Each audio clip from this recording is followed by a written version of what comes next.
శ్రీమాత్రే నమః. నేను మీ శ్రీకృష్ణ చాముండేశ్వర మహర్షి. 2024 శ్రీ క్రోధినామ సంవత్సరం జూన్ నెల మాస ఫలితాలు చూద్దాం.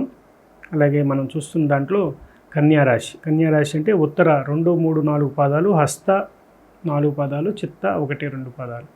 ఈ 9 పాదాల్లో జన్మించిన ఈ 3 నక్షత్ర జాతకులే మనకి కన్యారాశి కిందకు వస్తారు. కన్యారాశి అధిపతి బుధుడు.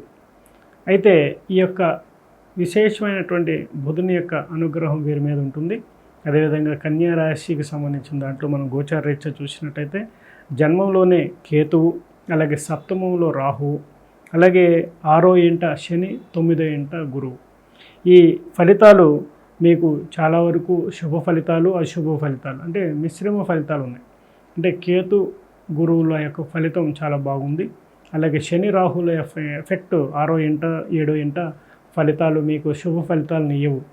కాబట్టి జన్మంలో కేతువు వల్ల మీరు విశేషమైనటువంటి తీర్థక్షేత్రాలను, చక్కటి జ్యోతిర్లింగ క్షేత్రాలు ఏదో ఒకటి మీరు ఈ నెలలో కానివ్వండి, ముందు నెలలో కానివ్వండి, రాబోయే నెలలో కానీ దాని ప్రభావం వల్ల వెళ్ళే అవకాశం ఉంటుంది. ఒకవేళ మీరు వెళ్ళకపోతే జ్యోతిర్లింగ క్షేత్ర దర్శనానికి ప్రయత్నం చేయండి, శుభ ఫలితాలు పొందుతారు. అదేవిధంగా చిన్న చిన్న పరిస్థితులు అంటే చిన్ననాటి మిత్రుల కలయిక ఆనందాన్ని ఇస్తాయి. అదేవిధంగా గృహంలో సంతోషాన్ని ఇస్తుంది. ఎప్పటి నుంచో వెయిట్ చేస్తున్న డబ్బు కూడా మీ చేతికి అందే అవకాశం ఉంటుంది.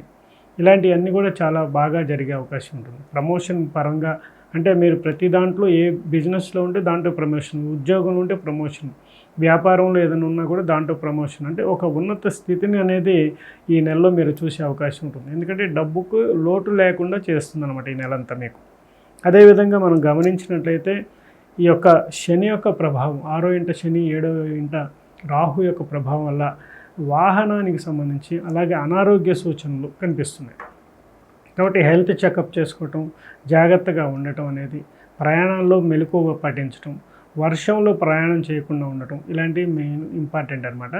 వాహనానికి సంబంధించి తనిఖీ చేసుకుని దూర ప్రయాణాలు ఏముంటా కూడా డేంజరస్గా ఉంది అనుకున్నప్పుడు ఆ సమయాలు అన్నీ చూసుకొని బయలుదేరటం అనేది మంచిదన్నమాట. ఓవరాల్గా కన్యా రాశి వారికి చాలా చాలా బాగుందని చెప్పుకోవచ్చు. దీనికి సంబంధించిన పరిహార క్రమంలో మనం చూసినట్టయితే అమ్మవారికి కుంకుమార్చన అనేది చేయించడం, అలాగే ఆంజనేయ స్వామికి పూజ, అలాగే శనికి తైలాభిషేకం, అలాగే శ్రీకాళహస్తిలో కూడా రాహుకేతు పూజ కూడా చేసుకొని వచ్చినట్లయితే కూడా శుభ ఫలితాలు పొందే అవకాశం ఉంటుంది.